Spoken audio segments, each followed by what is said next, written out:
if your name is repeatedly mentioned in the Epstein files, or if your last name is Heisenberg and you happen to be a high school chemistry teacher with a really cool side hustle that makes a lot of money, I have bad news for you. You might not be able to buy a floating house. These couple of topics and a couple of others are the things that will sink your floating home search, and no pun intended by sink.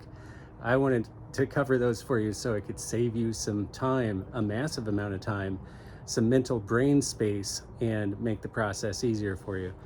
I'll get right into it so you don't have to listen to me go on and on and on to make a 15-minute video for YouTube for likes and views and shares and all that sort of stuff for the algorithm.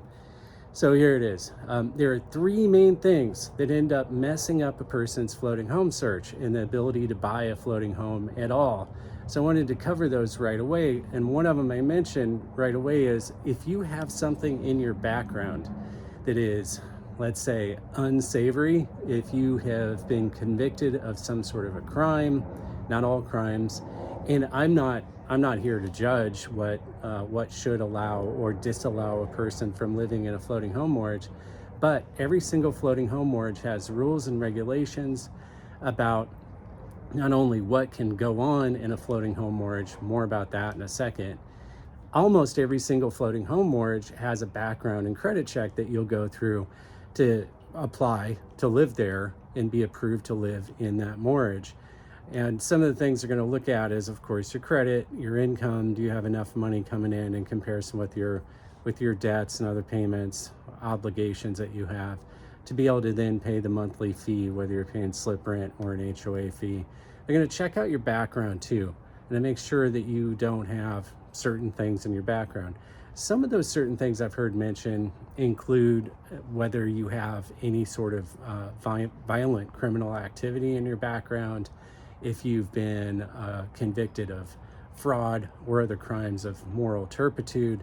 So that's something to know about. I don't usually ask directly, but if you do have something in your background, I have a way to address that up front in a way that'll be a little less embarrassing for you potentially, and then we'll know before we go see floating home. So if you have any questions about that, of course, give me a call anytime about anything having to do with floating homes or regular houses on land and investment properties. I'd be happy to help you out.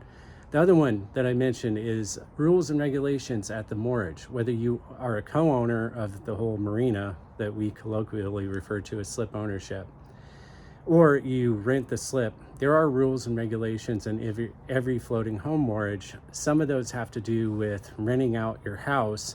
So if you have, for example, if you have dreams of being a real estate mogul in the Airbnb space and you want to buy some floating homes and rent those out, that's an amazing idea. I am sure that you could make some money at it, but the bad news is almost no place allows for super short-term rentals, and only a couple of places allow for rentals as short as 1 month.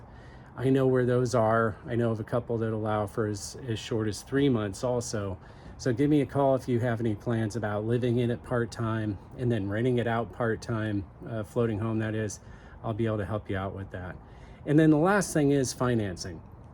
There are only 3 lenders that lend to buy a floating home.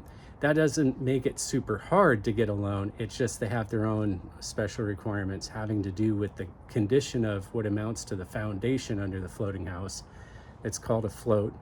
And I'll be able to talk with you about all of that. And then also they have requirements for how much of a down payment you need to have. You need to have a 20% down payment. VA loans are not allowed. FHA loans are not allowed. There's no first-time home buyer program. There's no down payment assistance. One of the lenders, in fact, didn't used to lend to a first-time home buyer to buy a floating home.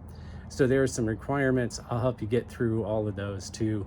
Give me a call anytime. I'm John McPherson. I deal in floating homes 7 days a week, 51 weeks a year. I get out of town and turn my phone off for 1 week a year.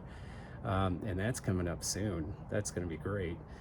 Given that it's in the middle of January right now in Portland and it's kind of cold, I'm going to go where it's warm. But give me a call. I'm John. I'll answer the phone. We'll talk. Give me a call anytime.